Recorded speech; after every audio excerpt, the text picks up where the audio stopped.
Bonjour à toutes et à tous, je fais une petite vidéo pour vous parler du transit de Jupiter dans la constellation du Bélier qui aura lieu le 22 avril 2023. Comme d'habitude, vous pouvez télécharger la petite fiche récapitulative de ce transit concernant les 12 constellations du zodiaque, donc du Bélier au Poisson.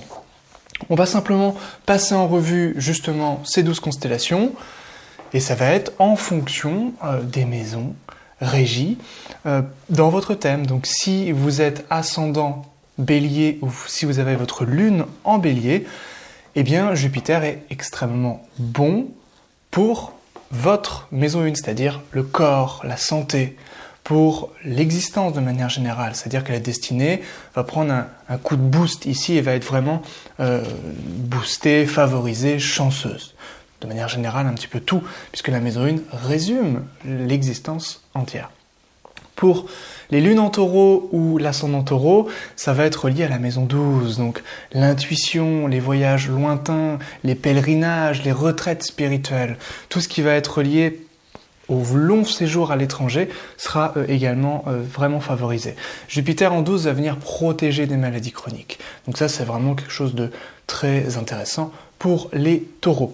Lune en Gémeaux, ascendant Gémeaux, la maison 11, donc le salaire, qui peut être intéressant. Si vous avez une clientèle, évidemment, ça va nous parler de la clientèle, du réseau social, des appuis, des protections, des amis, de manière générale, qui va être protégé, qui va évoluer dans le bon sens, puisque Jupiter ne va apporter que des bonnes choses, puisque c'est la grande bénéfique du zodiaque. Également, la maison, ça peut être la fratrie plus âgée, donc si vous avez un frère ou une sœur plus âgée, ça va améliorer son existence ou sa santé. Également, la maison, ça va être les désirs profonds. Les désirs profonds que vous avez, donc là, ça va pouvoir fleurir avec ce Jupiter pour les lunes en Gémeaux, ascendant Gémeaux. Si vous avez votre lune ou votre ascendant en Cancer, ça va nous renseigner sur la maison 10. Donc ça va être la renommée, la réussite des projets de manière générale, la carrière, votre profession. Si vous n'avez pas d'emploi, ça va donner un emploi. Si vous avez un emploi mais vous stagnez, vous voulez une augmentation ou une promotion, ça va être le moment. Donc ça, c'est vraiment excellent. Si vous êtes entrepreneur, si vous êtes astrologue par exemple, eh bien ça va évidemment favoriser tout cela, favoriser la clientèle, favoriser votre renommée, avoir plus de visibilité de manière générale, et c'est la réussite de tout ce qui se fait dans le monde extérieur. Lion, donc lune en Lion, ascendant Lion, ça va être la maison 9. La maison 9 et Jupiter, attention, c'est vraiment l'analogie la plus puissante. Donc c'est vraiment ici les lions qui vont être les plus favorisés avec les béliers, même si les béliers, attention à la prise de poids. Là, les signes de feu, attention à la prise de poids, que ce soit Sagittaire, Bélier ou Lion, parce qu'il y aura Jupiter qui sera en aspect ici sur vous, notamment si vous avez des cuspides, là où Jupiter va transiter dans la cuspide, en fonction de son passage, de son transit, en fonction de votre thème, du 22 avril 2023 à mai 2024. Donc Lion, c'est la maison 9, c'est la chance. Donc ça va être une période chanceuse, une période de spiritualité intense, si évidemment vous avez une pratique spirituelle. Généralement, les lunes en Lion, ascendant Lion en ont une. Ça va être le père ou le professeur, la figure du mentor qui peut être évidemment vraiment améliorée, accentuée. Ça peut être aussi le moment où vous rencontrez votre maître spirituel, votre mentor. Et ça peut être favorable pour le père, et j'ai oublié de dire ascendant Cancer, lune en Cancer également. Les relations avec les étrangers aussi, maison 9, peut être intéressant, et les voyages au sein du pays, notamment pour vous former ou pour les hautes études, ça c'est la réussite. Vierge, donc lune en Vierge, ascendant Vierge, la maison 8 c'est l'introspection, c'est les trouvailles dans l'ombre, c'est les héritages, les aides sociales, les pensions alimentaires en fonction de votre contexte, c'est l'argent du conjoint et l'argent venu des autres de manière générale, les donations et toutes ces petites choses. Et puis la maison 8, c'est la longévité, c'est comment vous vous portez dans le monde en termes de santé, de longévité. Est-ce que vous durerez ou pas? Jupiter évidemment protège votre vie ici en maison 8. La balance, donc lune en balance, ascendant balance, c'est la maison 7, Jupiter. Donc dans vos relations, ça peut donner une relation, c'est-à-dire un mariage, une vie commune, une relation officielle, parce que Jupiter, c'est relié au notariat, c'est celui qui vient signer tout ce qui est officialisé. Le couple, la vie sentimentale est favorable. Les voyages lointains, on l'oublie souvent, Parashara en parle, maison 7, c'est les voyages lointains, la maison 9, c'est les voyages au sein du pays. Donc, le Jupiter va nous renseigner sur ça pour les balances. Que j'oublie pas de constellation comme je l'ai fait la dernière fois.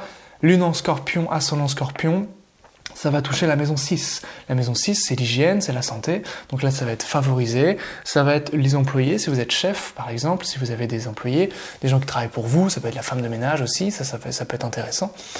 En tout cas, la vie est favorisée. C'est peut-être aussi votre animal de compagnie, notamment les animaux domestiques. Ça va protéger des maladies aiguës, cette fois-ci, non pas chroniques mais aiguës, maison 6. Et puis, ça peut être le succès dans les compétitions, le travail de manière générale, la routine quotidienne. Sagittaire, donc là ça va toucher votre maison 5, donc c'est très favorable pour les enfants. Pour rencontrer quelqu'un par exemple aussi, pour les plaisirs, bon vivant, bon enfant, Jupiter en maison 5, et puis ça renseigne sur l'apprentissage et le type d'intelligence. Donc vous pouvez très bien, avec Jupiter en 5, découvrir de nouveaux mantras et surtout découvrir une nouvelle pratique spirituelle, une nouvelle initiation qui peut effectivement vous convenir. Le Capricorne, donc ascendant Capricorne, lune en Capricorne, ça va nous renseigner sur la maison 4, donc le logement, la fortune, l'abondance de manière générale, le bonheur. Jupiter en 4, c'est le bonheur. Donc là, l'éthique, la morale, le bonheur, vous sentez apaisé. Voilà, ça c'est vraiment quelque chose de puissant, Jupiter en 4. Et puis c'est vraiment intéressant pour l'abondance, pour tout ce qui touche à l'immobilier, tout ce qui touche au patrimoine de manière générale, et puis un véhicule. Là, c'est très très bien aussi. Ça peut être aussi un déménagement pour vous. Lune en Verseau, ascendant Verseau, ça va nous renseigner sur la maison 3. La maison 3, c'est la fratrie plus jeune cette fois-ci. Donc si vous avez un frère ou une sœur plus jeune, eh bien ça va nous parler d'eux, ça va améliorer leur existence. La maison 3, ça peut être aussi les déplacements. Donc les déplacements courts sont favorisés de manière générale, déplacements favorables. Tout ce qui est relié au langage, les arts manuels, apprendre une langue comme l'astrologie pour les Verseaux, apprendre une nouvelle langue, l'espagnol, j'en sais rien. Tout ce qui est relié à l'écriture aussi. Si vous voulez écrire un livre, c'est le bon moment. Et puis tout ce qui est relié aux mains, le bricolage, le pinceau, la sculpture, toutes ces choses reliées aux mains sont importantes. Et puis enfin, lune en Poisson, ascendant Poisson, c'est la maison 2. La maison 2, ça va être les biens matériels, ça peut être l'arrivée d'une nouvelle personne dans la famille proche, comme un mariage, comme des retrouvailles, comme une naissance dans la famille proche, ça peut être ce genre de choses. Et puis ça peut être évidemment la connaissance, la maison 2, qui peut être reliée à tout ce qui est abstrait, métaphysique, tout ce qui est en augmentation, en accumulation. Attention toutefois à l'excès alimentaire, puisque Jupiter sera avec le nœud nord durant jusqu'au 30 novembre 2023, donc du 22 avril au 30 novembre, de tête, ça doit être ça. Jupiter et Raoult, donc le nœud nord, sont ensemble. Ça va donner une énorme énergie dans le signe du Bélier, dans la constellation plus particulièrement du Bélier. Donc tout ce que je vous ai dit, c'est très bon, mais attention, parce que ça peut pécher par excès. Voilà, avec Jupiter. Si ça vous a plu, ce genre de toute petite vidéo, n'hésitez pas à partager, à liker, à commenter, à télécharger la petite fiche récapitulative juste ici. Le lien est en description. Comme d'habitude, vous commencez à connaître la chanson. Et je vous dis à très vite pour une prochaine vidéo. Bye bye.